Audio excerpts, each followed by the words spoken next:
The Michigan Ice Fest recognizes the tribal nations of this territory, the Keweenaw Indian Community, the Lac Vieux Desert Band of Lake Superior, Chippewa, the Bay Mills Indian Community, the Hannahville Indian Community, and the Sault Ste. Marie Tribe of Chippewa Indians. We acknowledge that we stand upon the ancestral homelands of the Anishinaabe.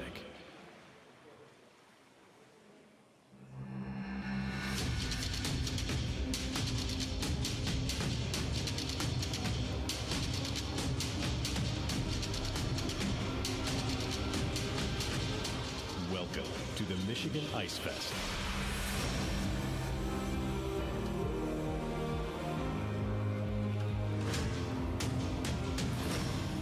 With title sponsor, Black Diamond Equipment. Live, climb, repeat.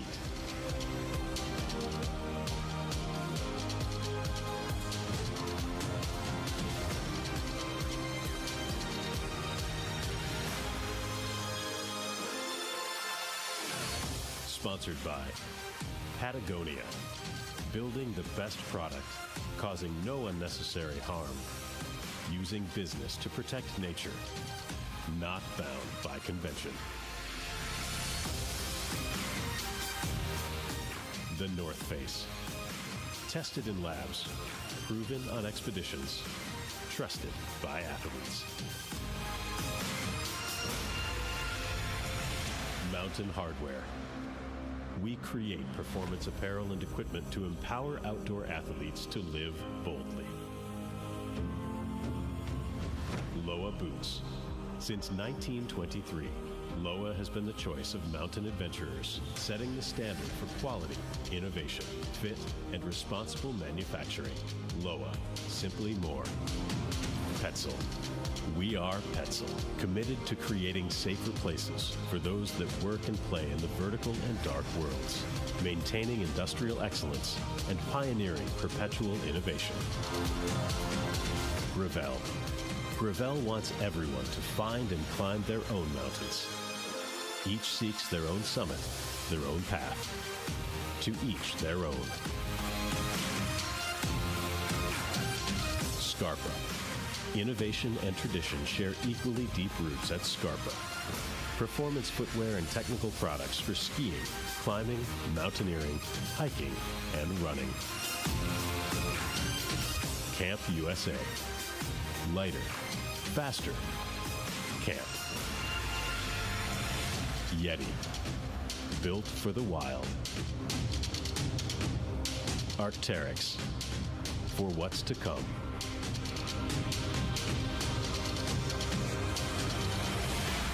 La Sportiva. At La Sportiva, our mission is to bring you the best technical and sustainable products to explore the outdoors. For over 90 years, we've been innovating products that let you go where you dream to go, do what you dream to do, and live how you want to live. La Sportiva, innovation with passion. And Sterling Ropes. Sterling designs and manufactures the highest quality rope and cord for the tallest peaks, toughest climbs, and most remote missions.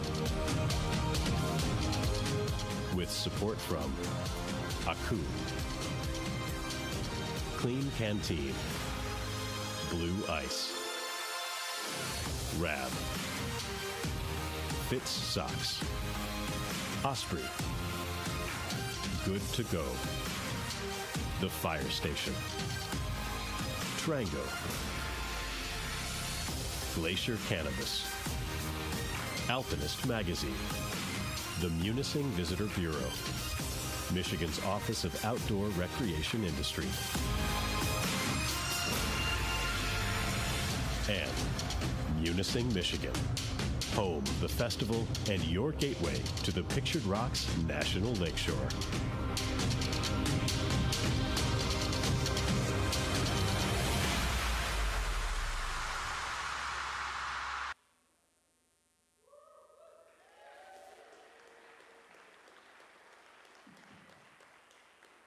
Good evening, everyone, and welcome to the 31st Annual Michigan Ice Fest.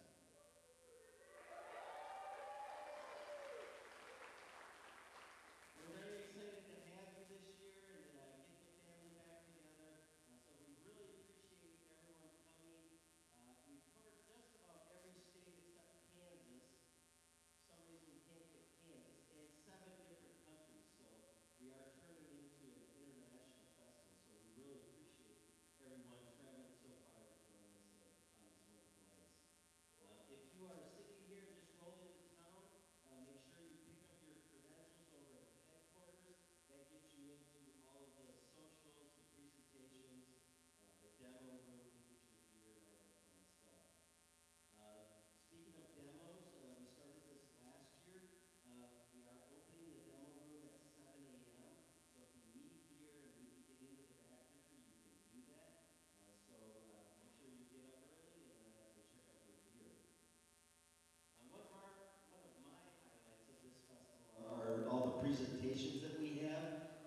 we started last night. And did anybody see Alex's presentation? Awesome. Did an amazing job. Alex Hansen, and he was our Heartland Grant winner. So the Ice Festival does a grant. You have to be from the Midwest, living in the Midwest. It's kind of one of those things, if you dream it up. We will sponsor it. It's a $1,000 grant. You can find out any information on that grant on our website. We did not have anybody apply this year, which is, yeah, I know, very unfortunate. So if you saw that presentation and were inspired to do anything, make sure you apply. We'd love to give that money out. There have been some changes to our schedule. Over at headquarters, we have banners up with QR codes. Scan that, and you'll get the latest information on what's happening at the festival. We do have several new sponsors. Amazing trailer that Mike Wilkinson put together for us. And a lot of sponsors come together to help support us and put this on. One of them new this year is Polaris. And so we are trying to be more environmentally responsible and sustainable, so they're providing us with electric vehicles, and we're trying to move forward. And we got that sponsorship late, and so they said, yeah, we'll give you a side-by-side. It's pretty, it costs more than my house. It's that nice. And so we knew we needed, how many people have ever ridden on the People Mover? Oh yeah, several, yeah, all right. So we needed a second one. So Brian DiAugustine is one of our guides, has a part-time gig as a superintendent of a local school up here. And so we said, hey, can you build us another People Mover? And he's like going, yeah, no problem when you need it. I said, well, by Ice Fest, of course, which was, I don't know, what, 3 weeks? Darn near 3 weeks to build this machine. And so they have a class, a welding and auto class. And come on up, TJ. And so Brian contacted the instructor, John Jensen. John, why don't you stand up? This is the instructor. Yeah, big hand. And TJ Seabloom was the student that built the People Mover. And so, yeah, amazing. So here's the amazing thing. Not only did he build it in 3 weeks, but last week we had that Arctic blast that came down and they closed school. And I didn't think anything of it, they closed school. But Brian texted me and said, hey, I just want to let you know TJ is at school today. I don't know how legal that is. School was canceled, but the student came in and just sitting there welding the thing together. So a nice round of applause for TJ. Amazing job.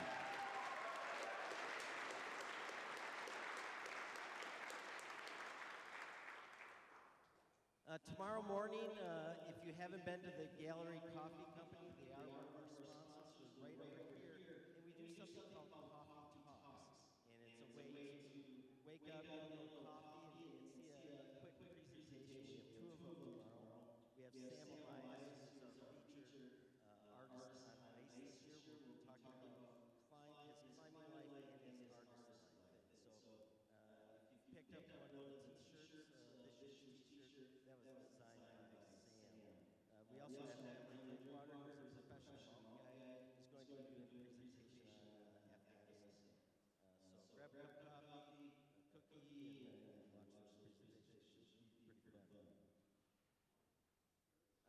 We do have Conrad Aiken. I think Conrad's in the house tonight. He is doing a signing of the Yeti products. And we were going to do it over at headquarters. We're actually doing it here at Mather. That's at 5 p.m. So if you want a piece of Yeti art or a Yeti signed by Conrad, he'll do a Dremel autograph on that, and they're really nice to remind you of Ice Fest and stuff like that. So that'll be at 5 o'clock right here. So it'd be great if you got that signed, and then come on in here. Patagonia is sending a film. It's called The Scale of Hope, and Kitty Calhoun is also here, so it would be a great film to catch at 5 o'clock. And with that, I think we'll start our presentation. Do we have Matt in the house here? All right, come on up, Matt.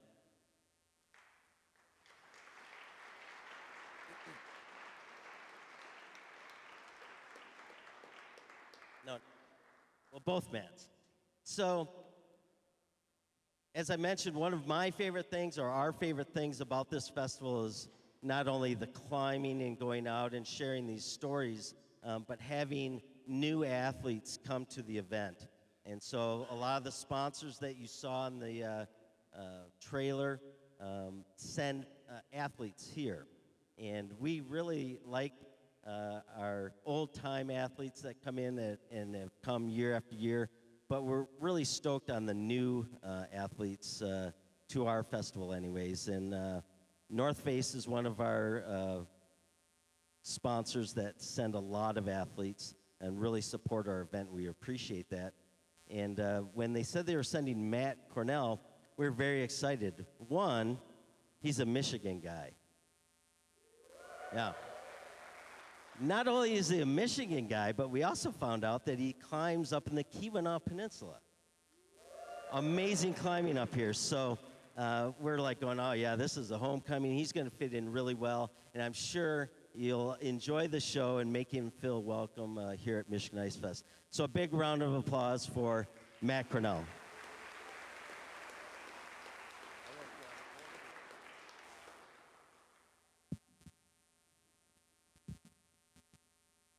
Awesome, yeah. Thank you for having me here tonight. Yeah, it's kind of crazy. You know, I started climbing up here in the Keweenaw when I was about 13. That's where this photo was actually taken on my first rock climb outside. And it's been 10 years since I've been back here, since I left Michigan to travel and go climbing. So this is a really special experience for me to be sharing with everyone here. I've never actually climbed ice here in Michigan until just yesterday, believe it or not. My family grew up in Grand Rapids, or I grew up in Grand Rapids. My family lived there. Yeah, if you know. And my sister went to college at Michigan Tech. So every winter, yeah, Michigan Tech. Go Huskies. We would drive up for the Winter Carnival, and that would always coincide with the Michigan Ice Fest. And I was getting into climbing. I was like, Dad, we got to stop and climb ice. Like, it's the Ice Fest. And I had never done it at that point. And he'd always just tell me, like, no, you're not ice climbing. But here we are. So, well, yeah, started climbing the Keweenaw. This was me at 13 on my first day rock climbing. So maybe you recognize that if you climbed in the Keweenaw up on Cliff Drive. And in the summers, we'd spend a lot of time here in the Upper Peninsula, backpacking around like Isle Royal or even here around Pictured Rocks. And this is really where I found my connection to nature and my love for it and wanting to be outdoors and wanting to explore everything a little bit more. So this is really where I kind of like got my motivation to explore these wild places.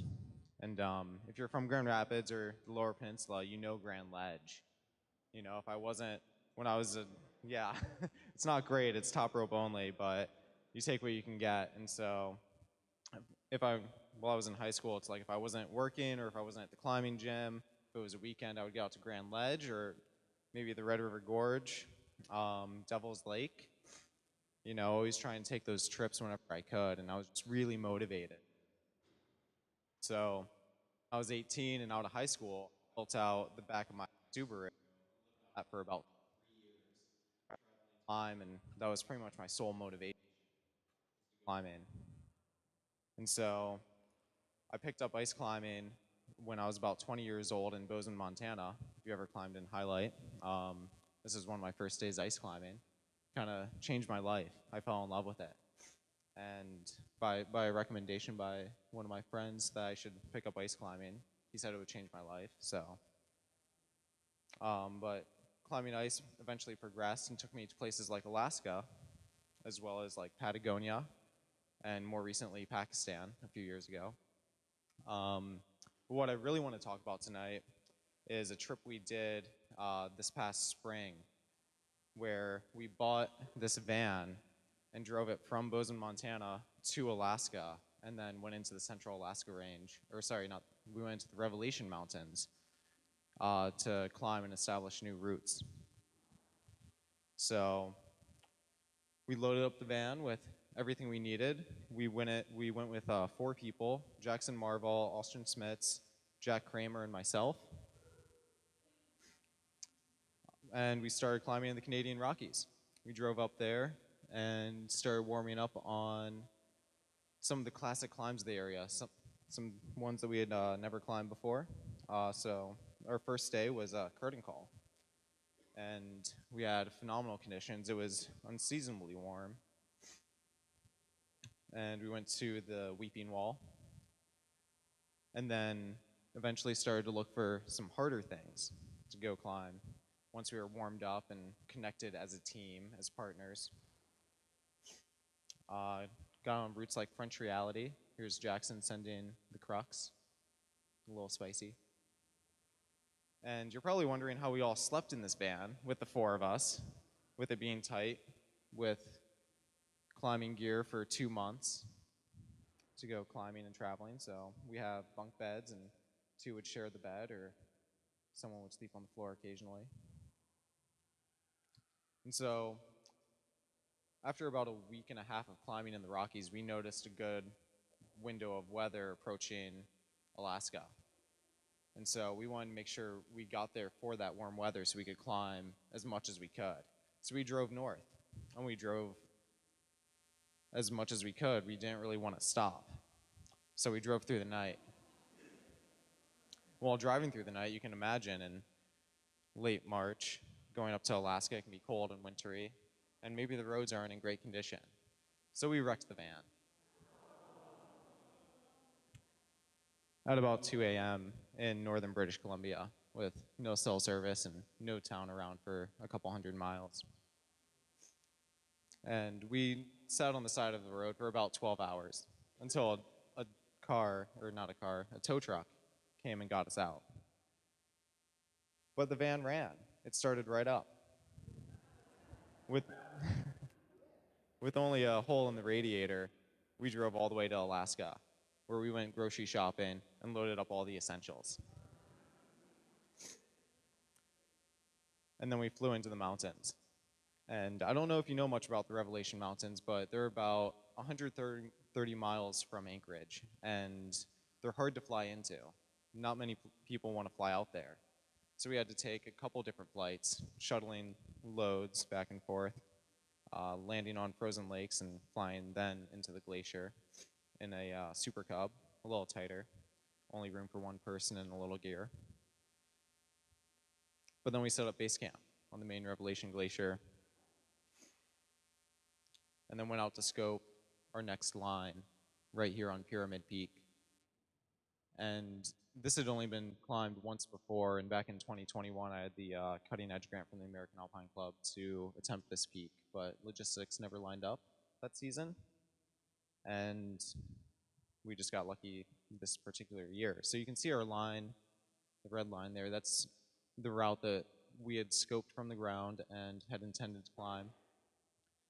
And it follows smears of ice and rock scars, corners, and snow going to the summit. We simul climbed about the first 500 feet, and then this was the first kind of like question mark where we didn't really know how the features would connect certain ice runnels. Horizontal traverse for about 100 feet led to thin ice smears that were very delicate. And with 2 pitches of these, and about an hour after the sun had hit them, and after we had climbed them, they all fell off the wall. And that brought us to one of the other features that we weren't sure how it would climb, a blank section of rock, which we didn't know if it would have ice or cracks in. However, we got a little bit of both. And that brought us up to a nice bivvy ledge about 2/3 of the way up the mountain, where we enjoyed some tea and dehydrated meals. And in the morning, we began climbing again. And that led us to the last difficult pitch, where Jackson led and dug through a bunch of unconsolidated snow under this roof, consistently saying, "I'm gonna win," but he never did.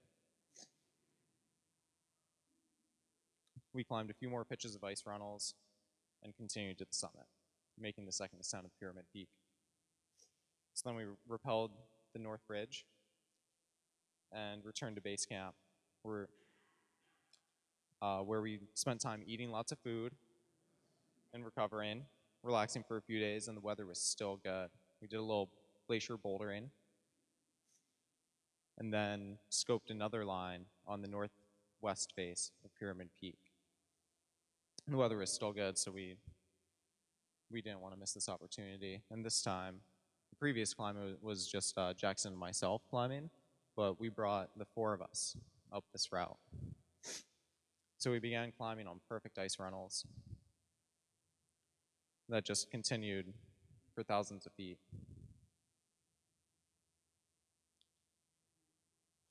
Until we got to a blink section, which we didn't quite know whether it would be climbable or not. And so Jackson led up about half of the pitch, free climbing, the other half aid climbing. It was much too steep up there, as you can see in this photo. Very overhanging and kind of subpar rock. But then the ice runnels continued for another 1,000 feet, where it just got better as we got higher. Until we realized that we were climbing under a giant cornice the entire day. These are things you try to avoid because they can fall and avalanche the whole route, but we had gotten very lucky this day. And we summited once again, making the third ascent of Pyramid Peak, and descended the North Ridge once more. And the next day we flew out of the mountains back to town in the same way that we had flown in, taking about 5 shuttles in the Super Cub and then a transfer on a frozen lake outside the mountains, and then taking an otter back to Talkeetna, where we grilled up steaks and reminisced over our climbs. And then after this, Jackson and myself met up with a fellow climber, Ellen Rousseau, and climbed the south face of Denali in about 21 and a half hours. But that's a story for a different time. So, yeah. This is what I got for you.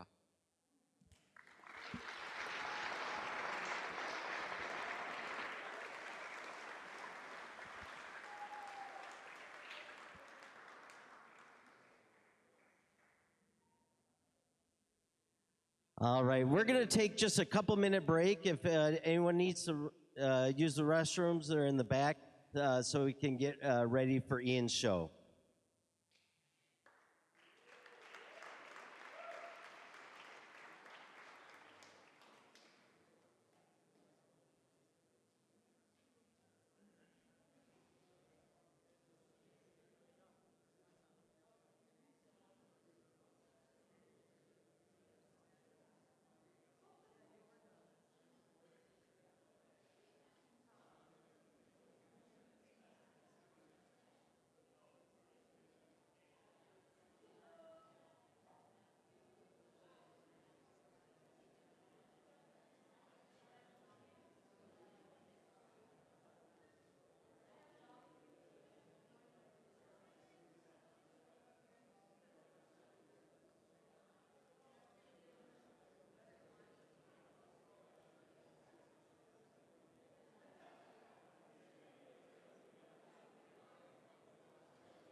Okay, let's get it started again. We can have everyone make their way back to their seats.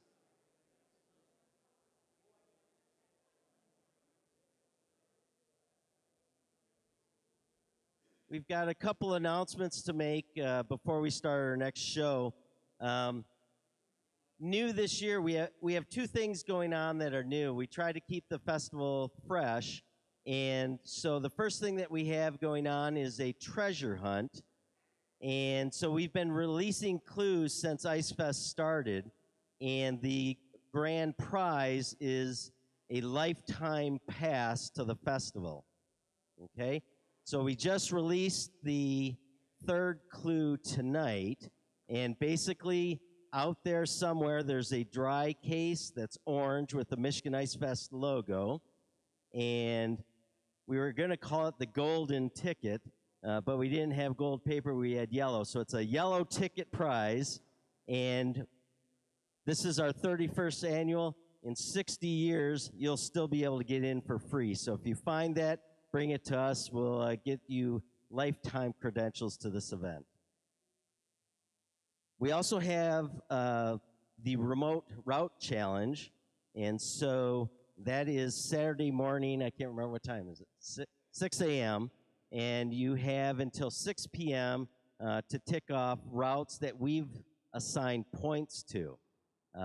You will get some prizes. It's a team of 2.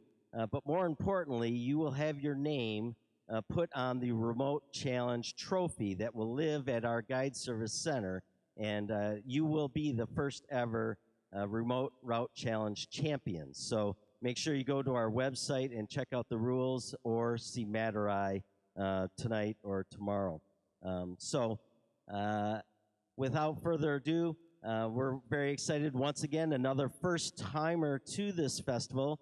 Our gold level sponsor, RAB, has sent us a Canadian. This is a real Canadian festival. It always has been. Yeah, we like that. We like our Canadians. We should be part of Canada, right? The UP should be part of Canada. So we're very fortunate to have Ian Wellstead join us this evening to share some of his adventures. Big round of applause for Ian.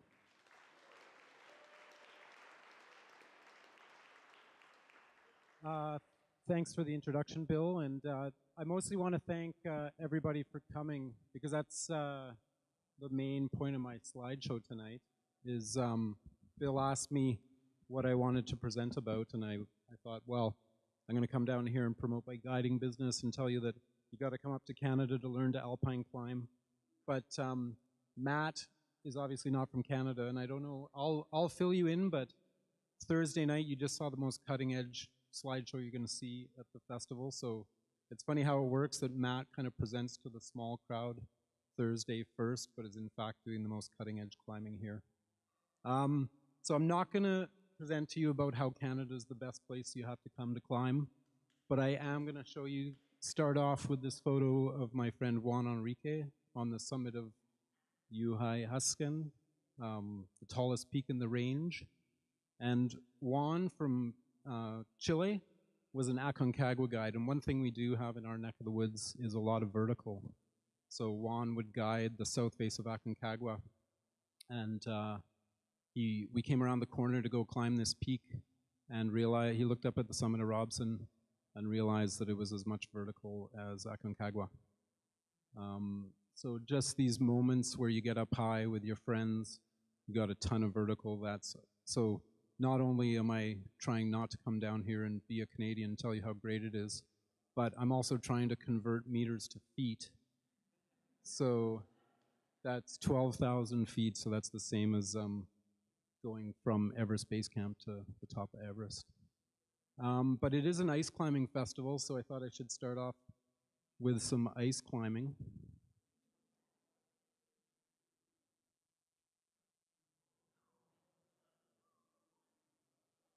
And obviously you're as amazed as the crowd was in Denver when this 19-year-old Swiss fellow was obviously mastered the sport. No insult, I don't know if Dustin's in the crowd, Dustin who has the dry tooling gym, but this is the future of ice climbing, right? Comp climbing Climbing's in the Olympics. So this is what we're all going to be doing in no time, right? Dynos, all points off. Apparently the crowd downtown Denver just went completely nuts when this happened, because I think the guy had already won the comp, so he didn't actually need to do this. I think he was just showing off. But really, for me, what makes our sport special, and this is why I want to thank you all for coming, is climbing is different than most sports because it's a participatory sport, right? Like, who is out climbing today? And more specifically, intermediate at Big Pine, who was, yeah, there we are, right on. Yeah, what makes it different is that these are the reasons we go out, right? Like, everybody went out today and kind of had their special moment. So I don't think there's anything wrong with competition or comp climbing. Competition brings out the best in people. But I actually think the best thing about climbing is what everybody experienced today, which was we all went out, we all met new people, and hopefully we all had kind of amazing times, right? And amazing experiences. But on the theme of why Canada is a good place to train for the big mountains and why you all have to come up to Canada, hopefully the volume's going to work on this. How does it look, Graham? Yeah, this looks so good. It does. It looks like a really big Mount Sir Donald. Yeah, it looks huge, it's intimidating, but it looks like exactly what we want. Yeah, it looks pretty doable. Yeah. Yeah, it does. Yeah, it's only 3,400 meters from here. You know, not that far. It's like Robson from the highway. So that was my buddy Graham Zimmerman a couple summers ago walking up toward the second highest mountain in the world, saying that it's 33 times 3.3. It's a lot of feet to the summit. So you can train on Robson all you want. You can go up to Denali all you want, but there's still these huge mountains in the world that can still throw you for a bit of a loop. This is at about 23,000 feet, 7,000 meters on the warm-up Broad Peak. And I don't know if you can tell, but I'm not feeling that great. Graham and I had actually been to this altitude before. Unlike some people on the mountain, we woke up one morning and heard a couple walking by, and the fellow said, "Oh yeah, my wife's doing great. She's never worn crampons before." So the 8,000 meter scene, that's the first experience I had with it. I'm not sure if it's exactly my thing. My thing's more, I like climbing because you get to travel. Like, I was just in New Hampshire and met a whole load of friendly people. Now I'm in the UP, right? Is that what you call it? The UP? Appeal to the... That's a pretty hard act to follow, right? Matt Cornell, he grows up in Michigan, climbs locally, climbs the hardest routes in Alaska, and then I'm supposed to get up here and appeal to the crowd. But this is in northern India. This is in a beautiful place called Diskit. And obviously the Buddha sitting there contemplating why are we doing this crazy sport? And I got to admit, early on, for me it had a lot to do with ego. You know, I wanted to be like the cover of the guidebook. This is Barry's buddy Steve House, who I'm sure everybody knows. This is a climb called Virtual Reality. And you know, I wanted to be like Steve. I wanted to test myself out on these steep ice pillars up there, creating your own reality, really. And I think that's what's cool about our sport, is we go out, we get these moments where we get out of our everyday routine, we get together as a community of climbers, and we get to do these pretty outrageous things, right? We're kind of making our own reality up there on the wall. And you gotta look at the tilt of the picture. You know, you think when you're looking at it on the guidebook cover, it looks like fat ice that Steve's swinging at. And when I was up there, I felt a bit more like I was staring at a couple little chandeliers in front of a wall of rock. So it's this moment on steep ice where, I don't know if anybody experienced it today, where you get to kind of get out of your head and try to clear your mind and just convince yourself that really what you're doing makes sense. And it really makes you focus, right? Like, there's no point thinking about any of your past issues or relationship issues or what you got going on at the office or with the family. You kind of have to focus in the moment. But it is pretty absurd, the stuff we do, right? I try to, when I instruct clinics, I try to tell people if you're a rock climber, ice climbing really shouldn't be that hard, because if you hung the tools in the rock gym, it would be like the perfect jug every hold. And so once you get reasonably good at steep ice climbing, you kind of seek out thinner and thinner and thinner versions of ice. So this is above Banff. This is my buddy Jazz Fateau on unformed Terminator that, of course, you got to bolt up to get to it. And then this is in a town called Field. Gets even more ridiculous, right? So we're on these really temporary features of ice. They don't hang around too long. You see them off the highway, and you kind of think, oh, we'd better go climb those things before they fall down. And again, you kind of define your own reality. How steep is it exactly? Because if the clouds are flat, then it looks more like that. If the clouds are tilted, it looks more like that. And then it gets really ridiculous because I don't know if you can see my buddy Fred with the orange helmet on, but in the upper corner of the climb, that's where we're heading. Sort of questing up there, questioning reality, wondering what exactly we're doing, why it is that we think we got to participate in this crazy sport that we've invented. This route's called The Chase is Better Than the Catch. Apparently, my great mentor, Raphael Slowinski, who basically taught me to mix climb, is a fan of, I think it's Ozzy Osbourne. Yeah, anybody a heavy metal fan? Chase is better than the catch. But I mean, how absurd is it, right? That you got to climb, I think we had to climb 150 meters or something to get to this 4 meters of ice at the top. But you know, we're out there, we're just doing it because it's fun, right? I think our sport is in a bit of danger of being turned into something that we can be sold, or an idea that we can be sold on, which is that you should kind of perform this way or that way. But I think these times out in the mountains with your friends just doing this totally absurd activity is really what it's all about, right? Like, hopefully people today out ice climbing had that kind of feeling where you just leave all your troubles behind, focus on that thing that you're doing together with your friends, and have a good time up on the side of a mountain. You can kind of be sold a bill of goods. So when you travel, I was just in New Hampshire at the Mount Washington Ice Festival. Has anyone climbed on Mount Washington? Yeah, so is Cathedral Ledges the best mixed crag in North America? Anyway, this is Kevin Mahoney, who's a bit of a local hero. And that's what's cool about traveling, like getting into the sport and traveling and going to these events. Like Barry's sitting down here. When I first moved to Canmore, I was too embarrassed to go up to Barry and introduce myself. I found out this was Kevin Mahoney. I went and introduced myself. Funnily enough, he's the Black Diamond rep, standing next to this German fellow who comes to Canmore every year and is on the Petzl poster. But I want you to look at the bottom of the poster. I don't know, I didn't notice this right away, but down by where it says Black Diamond, because actually if you zoom in on the trees, so you got to be careful what people are trying to sell you sometimes, not to zero in on Petzl, but. So yeah, you got to have 10,000 hours, right? I did the intermediate clinic today, and I think people had climbed for 3 or 4 or 5 days on average. Some people have been doing it, one person had been doing it for 6 years.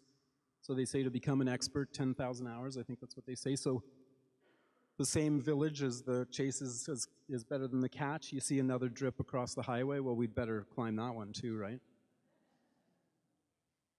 But sometimes it really is a folly to try to follow these guidelines that you invent for yourself. You know, you're going for the ice, you don't even get there. But that was the ice climbing section of the show, because it's an ice festival. But really why I climbed ice was because I wanted to get into alpine climbing. So I grew up on the flatlands of Manitoba, north of North Dakota, and I dreamed of climbing these big mountains.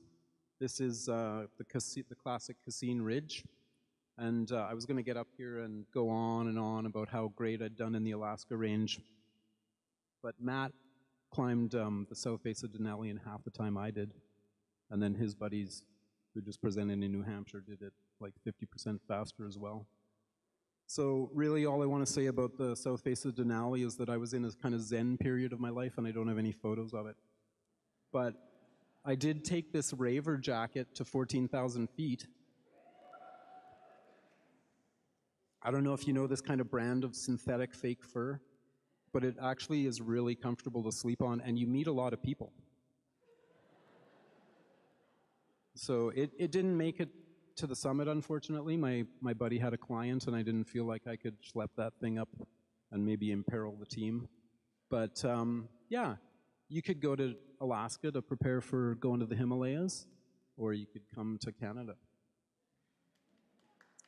I do have to say I have to thank these folks, because I now have better clothing that keeps me warmer and drier.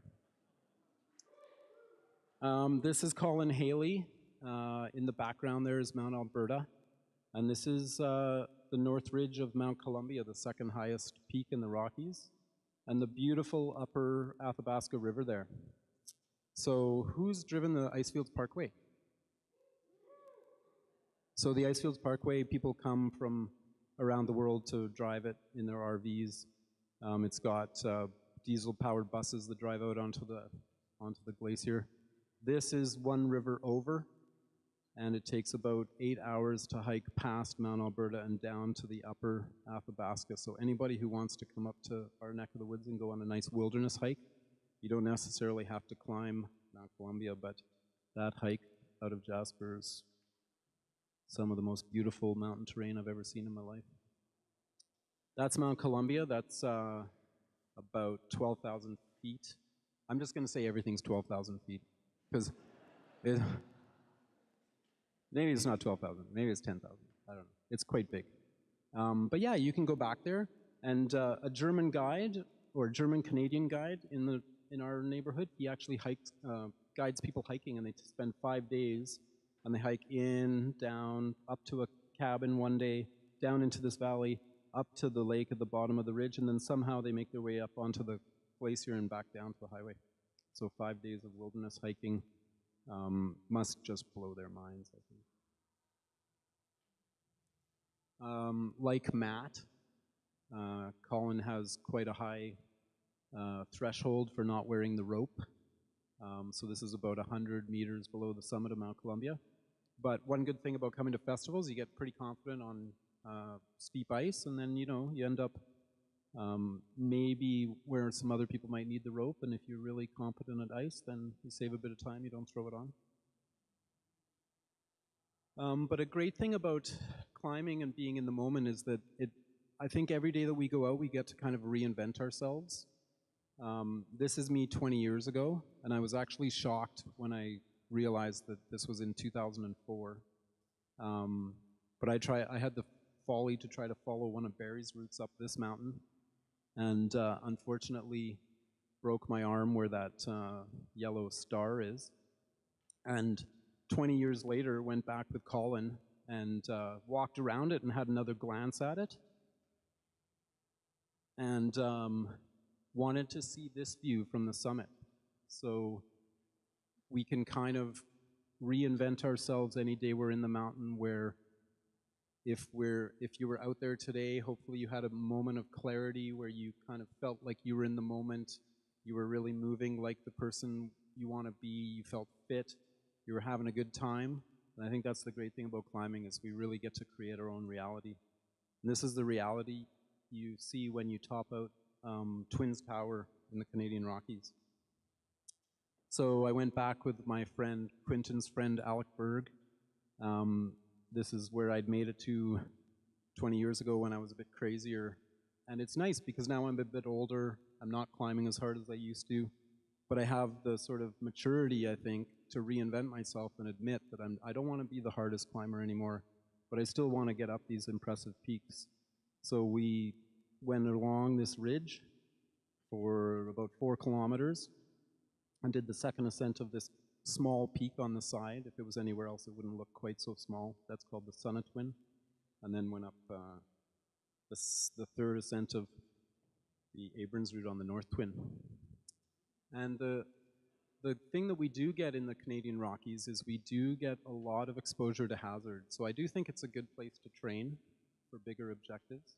This is a 1.5 mile long avalanche off the south face of Nuptse. And that peak that it's about to engulf is about 2,000 feet high. So that's my friend Jason Kruk wisely avoiding the British route that we were on about 4 days earlier on the south face of Nuptse. But we do get a lot of training with avalanches.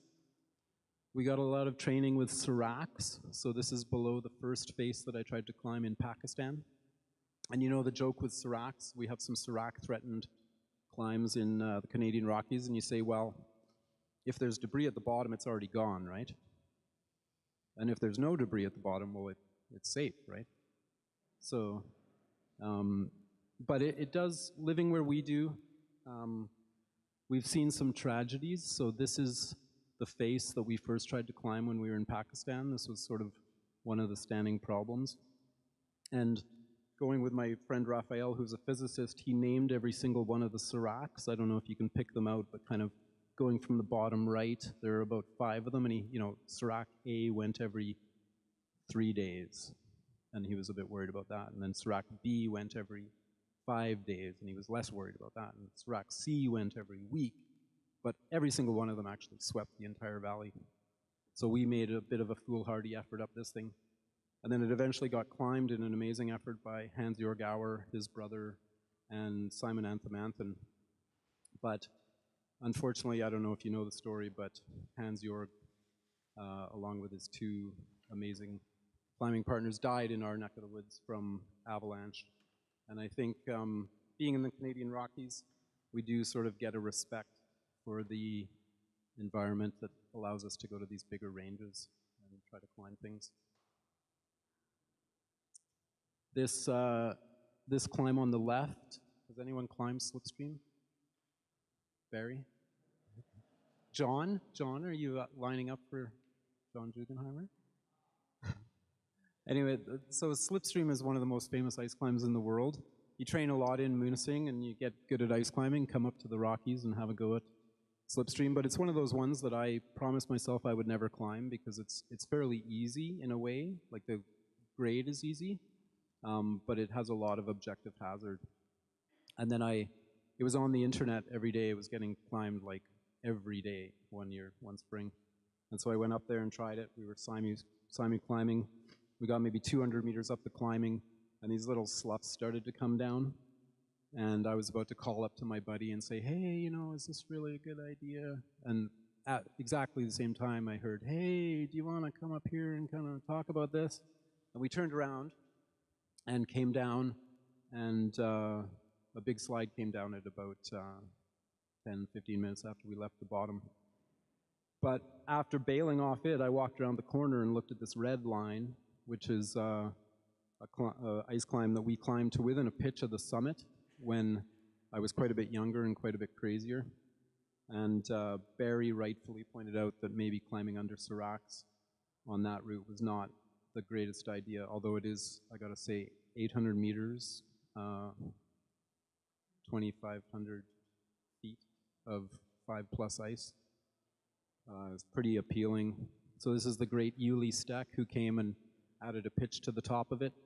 Uli said, Uli wasn't quite as scared by the seracs as we were. Uli said he didn't think he'd ever get a chance to climb a pitch like that in the mountains. He'd never seen anything like it in the mountains. So we decided to give it a go. But they still ran into a cornice at the top, and actually it's never been topped out. So I'm not recommending it, but there are standing problems in the Rockies. There's a whole slew of things in the Rockies. When I first moved to Canmore, Barry gave a slideshow and he pointed out this face in the background. This is the east face of Mount Whitehorn. That's unclimbed. But you don't have to go climb that. That's probably a little bit dangerous because it faces east. So as soon as the sun comes up, hits the face, all kinds of rock comes down. But here we are about halfway up the Emperor Ridge. So I managed to solo it when I was first in the range, didn't really have friends to climb with, didn't know too many people, decided I'd go climb the Emperor Ridge by myself. And then 15 years later went back and climbed it with friends, and not speaking directly to anybody in the audience, but I do encourage people to rope up with their friends in the mountains. This is a view down the 3,000 feet, let's call it, to Berg Lake. So even if you don't want to climb Robson, the hike into the backside of Berg Lake is, it's unfortunately the busiest trail in British Columbia, but it's definitely one of the most beautiful. And if you do get up Robson, that's the view you get. The other truly world-class range that we have up in our neck of the woods, this is Waddington. This is a view from the summit of Mount Waddington. Greg Child, who I believe has been to this festival, says it's like going to Pakistan but without the plane ticket. Although you do have to pay for the helicopter, which is, I think, about the same as the plane ticket. Unless you're Fred Becky. So Fred Becky did the second ascent of Mount Waddington. We think we're all hardcore. Fred, when he was 19, and his brother, I think, was 16, they somehow got to Vancouver from Seattle, and then they caught a boat out of Vancouver, went to the logging camp at the inlet, walked in, and did the second ascent of Waddington. So, you know, you think you're all hardcore, you gotta kind of keep things in perspective. But we were trying, you know, we were trying to be current. Competition climbing, it's in the Olympics, you know, dynoing, it's all about dynoing. So we did this 13-kilometer traverse of Mount Waddington up this long ridge that had never been climbed. And in the middle of it, Simon Richardson, my partner who has done 1,000 first ascents around the world, took over the sharp end, and I followed his track across this sort of 45-degree snow slope, no protection to be had, and all of a sudden the track just went down into a bergschrund. And I couldn't quite figure out what was going on. And then I heard this voice from below, and it was Simon. Jump, Ian, jump into the bergschrund. And Simon was a British Petroleum executive, so maybe he learned to be bold and make weird, dangerous decisions working at BP. But I would never do that in the middle of a climb, just wander over to the bergschrund, the crevasse in the middle of the face, and jump into it. But it actually was the secret to getting onto the upper mountain. So I find with promoting your climbs in the media, you know, if you want to get known, you got to have kind of a catchphrase for your climb, otherwise it just disappears into obscurity. So ours, we claim we did the first down dyno on Mount Waddington. But it leads to this beautiful 200-meter summit tower. And if you take a mixed climbing clinic here at Munising, you know, this is 5'9". So if you learn to climb 5'9" in crampons, you can climb terrain like this. And Simon can only climb 5'9", but he can climb 5'9" pretty steadily. So you get up to a view like this, which is looking off. You can actually see the Pacific Ocean off in the distance, Butte Inlet, I believe it is. And that's where Fred started, down by the water. We cheated by taking the helicopter. So you do these kinds of climbs in Canada. I welcome anybody to come up. And then once in a blue moon, you kind of have one of these magic trips where everything just works out.